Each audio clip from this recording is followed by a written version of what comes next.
संप्रभुता की रक्षा करने के लिए हर कदम उठाने में सक्षम है। और यही वजह है कि 22 तारीख को पहलगाम हमला हुआ और उसके ठीक एक हफ्ते के बाद आज की तारीख में पाकिस्तान के अंदर इस कदर खौफ है कि उसकी करतूत, उसकी हरकत और उसकी बयानबाजी को दुनिया देख रही है। पाकिस्तान कभी परमाणु बम की कीरड़ भभकी देता है तो कभी दुनिया में अपनी ताकत का खाली ढोल पीटता है। जिस मुल्क के पास खाने के लिए पैसे नहीं है वो मुल्क जंग की बात कर रहा है। पाकिस्तान इस कदर भ्रम में जी रहा है कि वो भारत को परमाणु बम की धमकी दे रहा है और लग रहा है उसे कि शायद भारत शांत हो जाएगा। लेकिन पाकिस्तान को मैं बता देना चाहता हूं कि पाकिस्तान की परमाणु बम वाली खोखली धमकी वो अपनी जेब में रखे और इस धमकी का तोड़ भी भारत के पास, हमारे मुल्क के पास, हमारे आर्मी के पास मौजूद है, हमारी एजेंसीज के पास मौजूद है जो पूरे पाकिस्तान को तबाह कर सकता है। पाकिस्तान का परमाणु बम पाकिस्तान से उड़ेगा लेकिन पाकिस्तान में ही गिर जाएगा। और इसके साथ साथ एक और रणनीति पर भारत काम कर रहा है। खबर है कि भारत कोल्ड स्टार्ट रणनीति यानी कि कोल्ड स्टार्ट डॉक्ट्रिन पर काम कर रहा है। अब ये कोल्ड स्टार्ट डॉक्ट्रिन क्या है? दरअसल कोल्ड स्टार्ट डॉक्ट्रिन खास तौर पर पाकिस्तान के लिए ही बनाई गई। इस रणनीति के जरिए भारत पाकिस्तान के घर में घुसकर कम समय में तोपों, टैंकों, रॉकेट लॉन्चर से तबाही मचा सकते हैं। इससे पाकिस्तान को कुछ ही दिनों में घुटनों पर लाया जा सकता है। ऐसे में पाकिस्तान पूरी तरह से युद्ध नहीं कर सकता है। यानी मतलब साफ है कि पाकिस्तान को तबाह करने में सिर्फ कुछ दिनों का वक्त लगेगा और भारत पहलगाम का और अब तक हुए जो भी आतंकी हमले, चाहे वो 26/11 रहा हो, पुलवामा रहा हो, इसके अलावा उरी रहा हो, पठानकोट रहा हो, जितने भी आतंकी हमले रहे हैं सबका बदला एक साथ लेने की काबिलियत रखता है। अब ये कोल्ड स्टार्ट डॉक्ट्रिन जो है खासतौर पर पाकिस्तान के लिए बनाई गई रणनीति है। कोल्ड स्टार्ट डॉक्ट्रिन का मकसद यह है कि परमाणु हमला अगर पाकिस्तान करता है तो उसे कैसे कंट्रोल किया जाए, कैसे रोका जाए।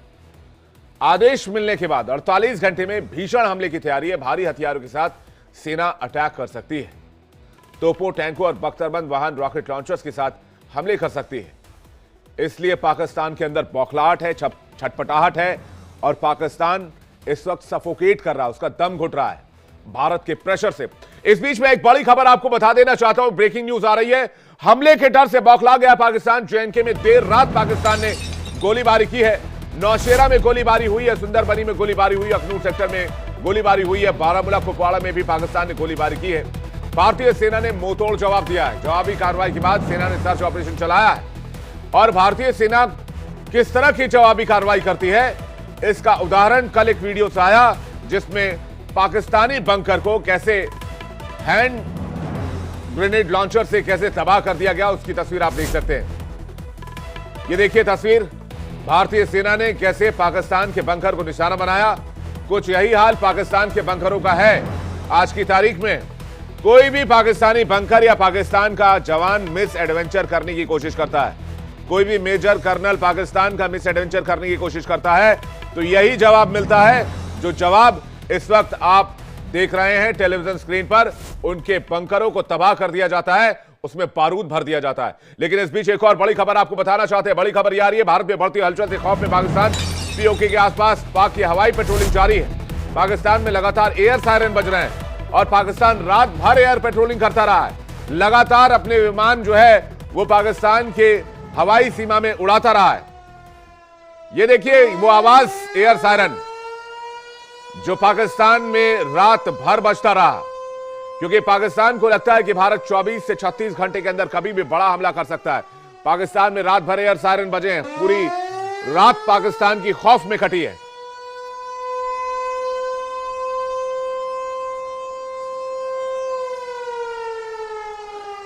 रात भर पाकिस्तान में खौफ का यह सायरन बजा जिसे एयर सायरन कहते हैं और पाकिस्तान रात भर अपनी जहाजों को चीन से लिए हुए जुगाड़ के JF-17 और F-16 जो अमेरिका से भीख में मिली है उससे पूरी रात वो पेट्रोलिंग करता रहा है।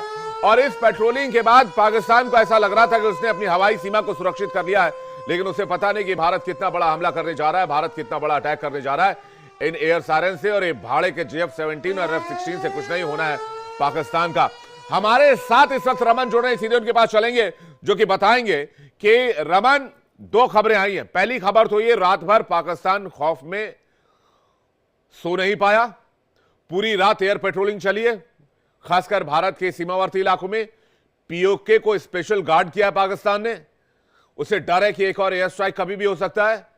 तो ये जो हवा में ये चीन के भाड़े के जहाज उड़ा रहे हैं, अमेरिका से भीख में मिली F-16 उड़ा रहे हैं, क्या इनको लगता है कि भारत इनके पेट्रोलिंग के बीच आकर हमला कर देगा? हुआ क्या है रात भर पाकिस्तान में, जरा डिटेल से बताइए। देखिए विवेक, ये पहली रात नहीं है जब पाकिस्तान और पाकिस्तान की जनता जो है या फिर पाकिस्तान के सैन्य जो ऑफिसर्स हैं वो चैन की नींद सो पाए हों। ये 7वीं लगातार रात होगी जब पाकिस्तान की नींद जो है वो पूरी तरीके से उड़ी थी। बीती रात जो है वो, अगर आप देखें तो स्कर्दू एयरबेस है, उसके साथ साथ में जो पीओके के साथ लगता हुआ इलाके हैं, वहाँ पर पाकिस्तान की वायुसेना ने रात भर जो है वो एयर पेट्रोल किया है, एयर सर्विलांस किया है। और उस तरीके के एयर सर्विलांस किए गए हैं, ये जो आप सायरन की आवाज़ लगातार सुन पा रहे हैं, ये उस समय बजते हैं जब कोई दूसरा देश आपके ऊपर या आपके जो हवाई अड्डे हैं उनके ऊपर अटैक कर देता है, या आपकी सीमा रेखा के अंदर जब आप दाखिल हो जाते हैं तो रडार जो है उन चीज़ों को कैच करते हुए ये सायरन जो है वो बजाते हैं। और इसी तरीके के पूरी रात जो है एक्सरसाइज पाकिस्तान की पूरे पीओके के साथ साथ लगते हुए जो LOC का इलाका है, साथ ही साथ में जो इंटरनेशनल बॉर्डर के साथ भी लगता हुआ, चाहे वो सियालकोट का इलाका हो चाहे लाहौर का इलाका हो, वहाँ पर भी इसी तरीके से एयर गश्त जो है वो की गई है। दरअसल पाकिस्तान को इस बात को लेकर डर है कि जिस तरीके से 2019 में बालाकोट के अंदर भारतीय वायुसेना ने एक बड़ा हमला किया था और आतंकी ठिकाने को ध्वस्त कर दिया था, उस वक्त हमारे मिराज 2000 और सुखोई MKI-1 जो है वो प्लेन, उन प्लेनों का इस्तेमाल हुआ था और उन प्लेनों का इस्तेमाल करते हुए हमने बालाकोट में एयर स्ट्राइक किया था। और उस समय जो पाकिस्तान की वायुसेना थी वो पूरी तरीके से सोती रही, उनको पता भी नहीं चला। और हमारे वायुसेना के अच्छा रमन, एक और खबर ये भी मिली है, एक और खबर ये भी मिली है कि LOC पर जबरदस्त फायरिंग हुई है और भारतीय सेना ने इतनी गोलियां दागी है कि उन खोखों को बेचकर पाकिस्तान अमीर भी बन सकता है।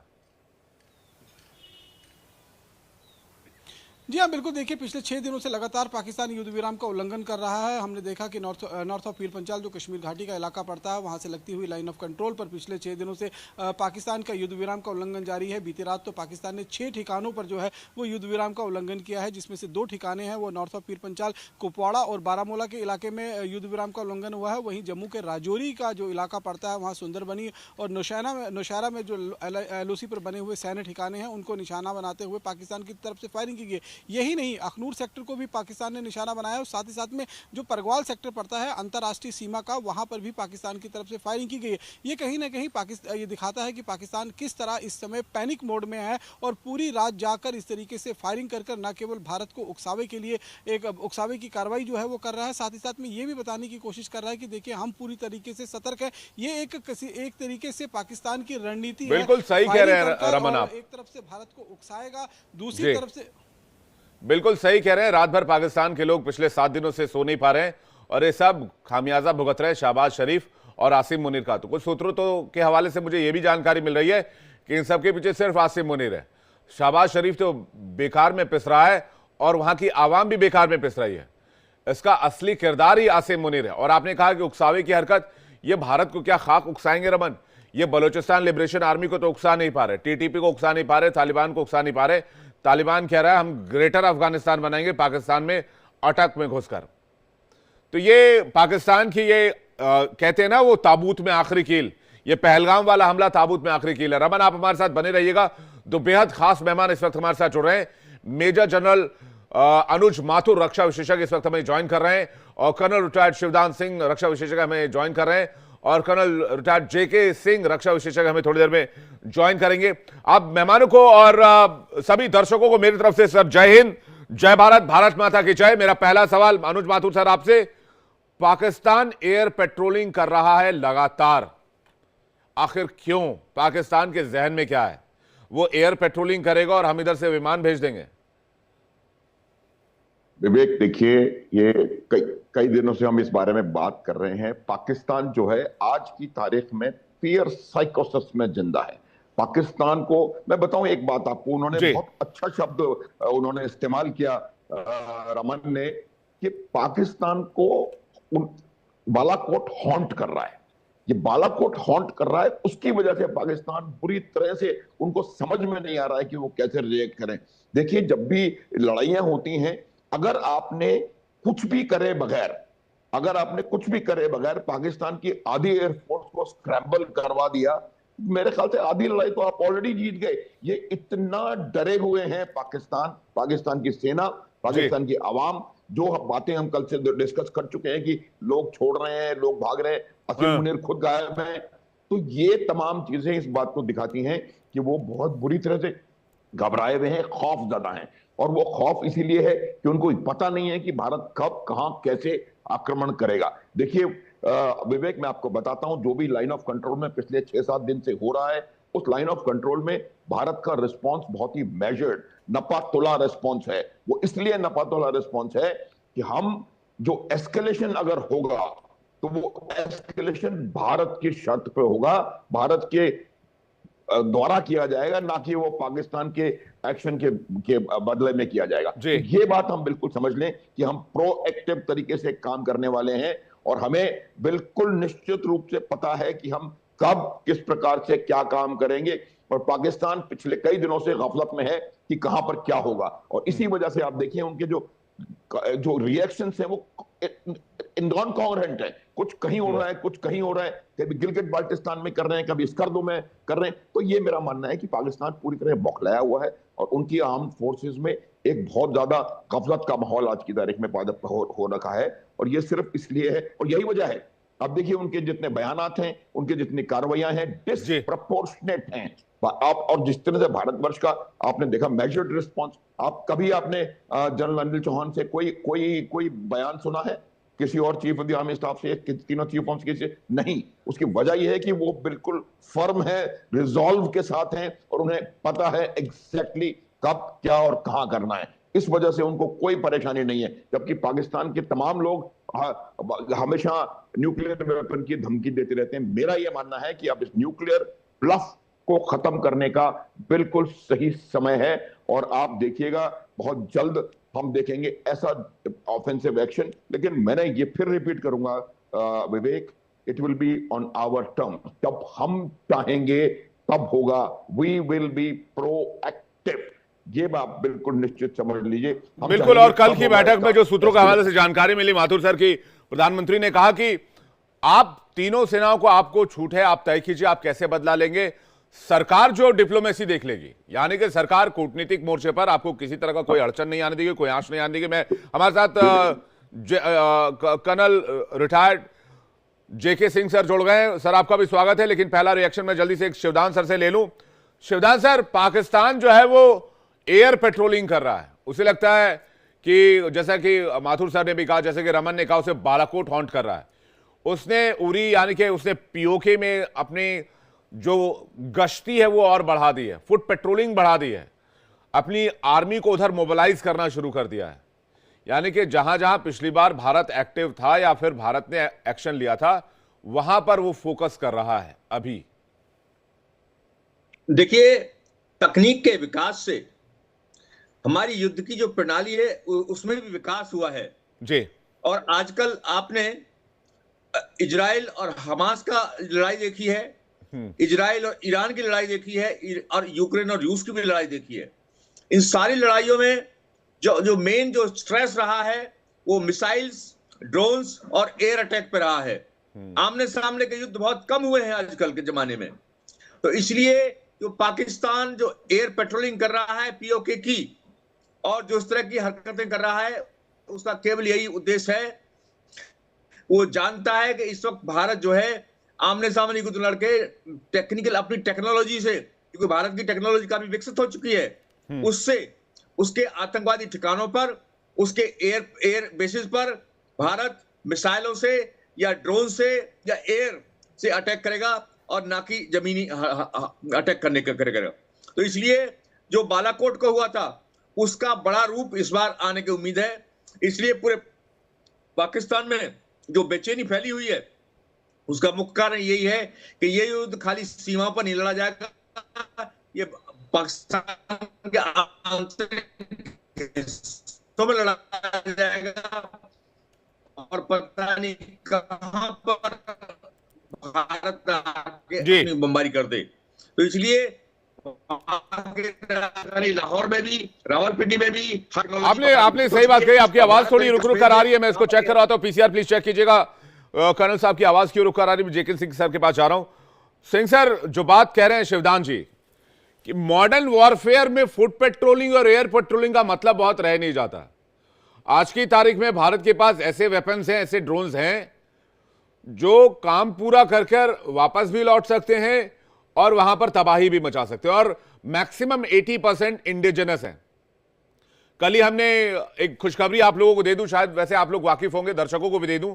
कल हमने स्क्रैमजेट इंजन का सफलतापूर्वक परीक्षण तय किया है, और स्क्रैमजेट इंजन जो है हमारा, जो भारत का है, जो इंडिजिनस है, हमने जो बनाया है, वो दुनिया में सबसे ज्यादा देर तक 1000 जो है सेकंड तक चलने वाला स्क्रैमजेट चाइना ने भी बनाया, बहुत कोशिश करी, वो 600 सेकंड तक पहुंच पाए।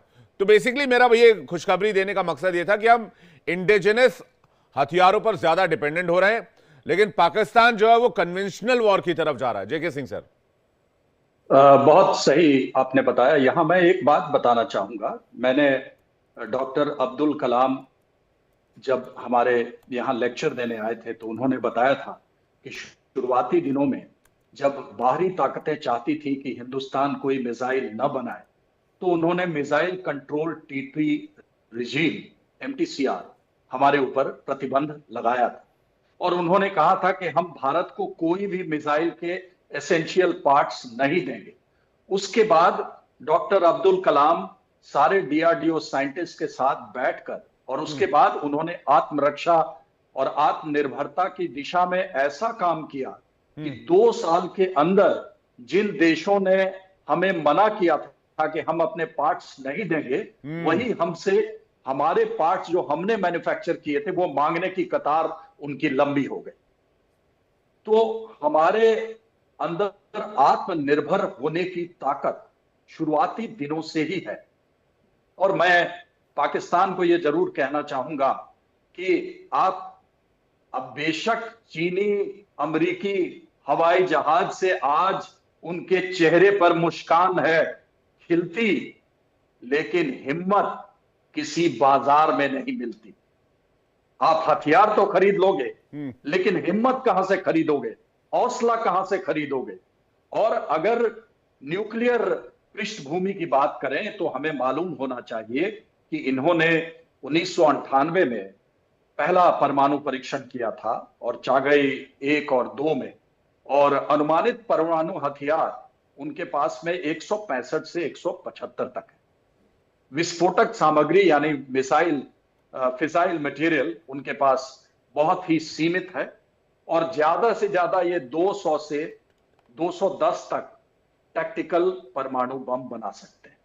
इनका कोई परमाणु का सिद्धांत नहीं है, कोई फर्स्ट यूज की नीति अपनाता है, और भारत के कोल्ड स्टार्ट या बाकी इस तरह की जो प्रतिक्रिया है उसके खिलाफ ये हमेशा न्यूक्लियर ब्लैकमेल करने की कोशिश करता है।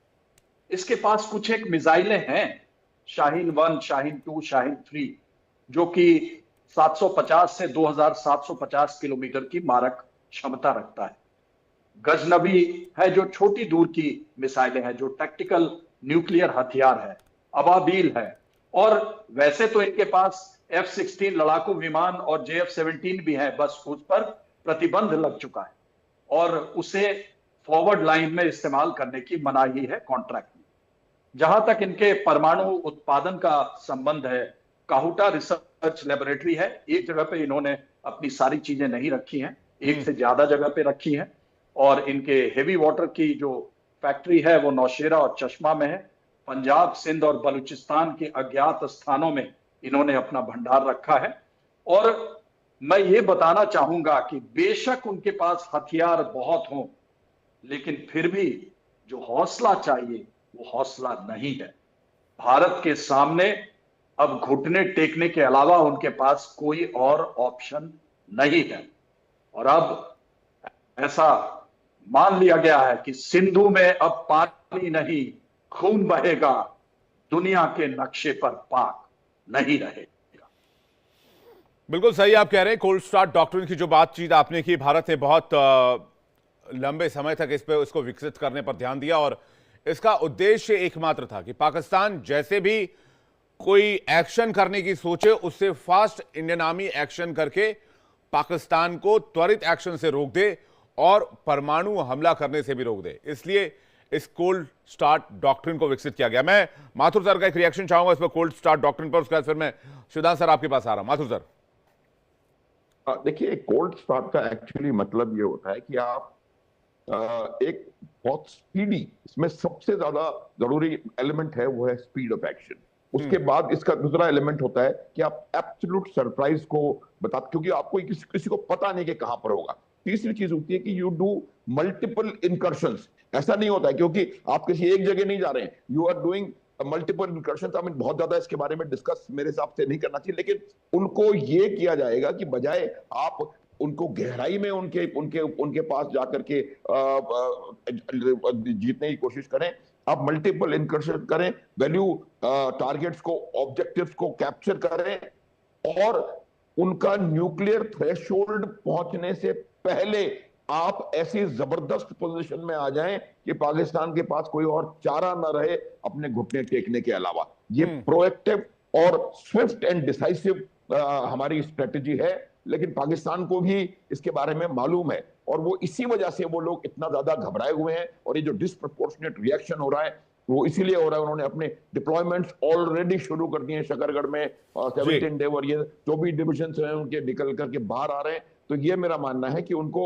इस न्यूक्लियर कोल्ड स्टार्ट डॉक्ट्रिन से, जो कि बहुत proactive, speedy and decisive strategy है और वो इस बात का यकीन करती है कि पाकिस्तान का न्यूक्लियर थ्रेशोल्ड ना पहुंचे, लेकिन हमें बहुत इतना जबरदस्त फायदा हो जाए कि जब तक, क्योंकि देखिए आपको एक बात बताऊं विवेक, आने वाले समय में जो भी वॉर पाकिस्तान से होगी वो शॉर्ट एंड इंटेंसिव, छोटी और बहुत इंटेंसिव वॉर होगी। और शॉर्ट एंड इंटेंसिव वॉर में क्या होता है कि अगर आप जल्दी से, तेजी के साथ, दुरुस्ती के साथ और बहुत सारे मल्टीपल ऑब्जेक्टिव को कैप्चर कर लेंगे और फिर उसके बाद अंतरराष्ट्रीय दबाव ये वो, उसके बाद आप लोग बहुत अच्छी पोजीशन में आप आ जाएंगे और पाकिस्तान अपने न्यूक्लियर हथियारों का प्रयोग। बिल्कुल सही बात कह रहे हैं माथुर सर। और सबसे पहले जनरल बिपिन रावत जो कि हमारे आर्मी में हुआ करते थे, उन्होंने इस तरह की रणनीति पर विचार करने पर जोर दिया था। मैं इस पर वापस आऊंगा, लेकिन एक बड़ी खबर आ रही है उसका रुख कर लेते हैं।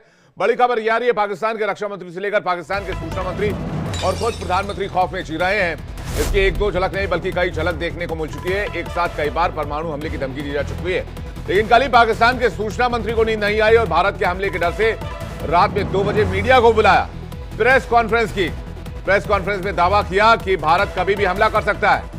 कहा कि 24 से 36 घंटे के अंदर सैन्य अभियान चला सकता है। तो क्या भारत वाकई कोल्ड स्टार्ट डॉक्ट्रिन पर अमल करके इस ऑपरेशन को आगे बढ़ा रहा है?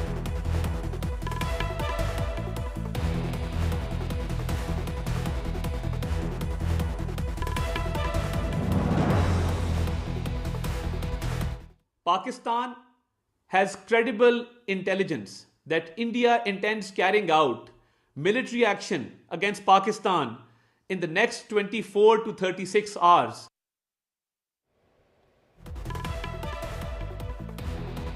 तो 24 से 36 घंटे के अंदर भारत कार्रवाई कर सकता है। रमन इस खबर पर जम्मू से हमारे साथ जुड़ रहे हैं, सीधे उनके पास चलते हैं। रमन, क्या जानकारी है, पाकिस्तान को यह डर क्यों सता रहा है? क्या पाकिस्तान को भी कोल्ड स्टार्ट डॉक्ट्रिन के बारे में पता चल गया है क्या?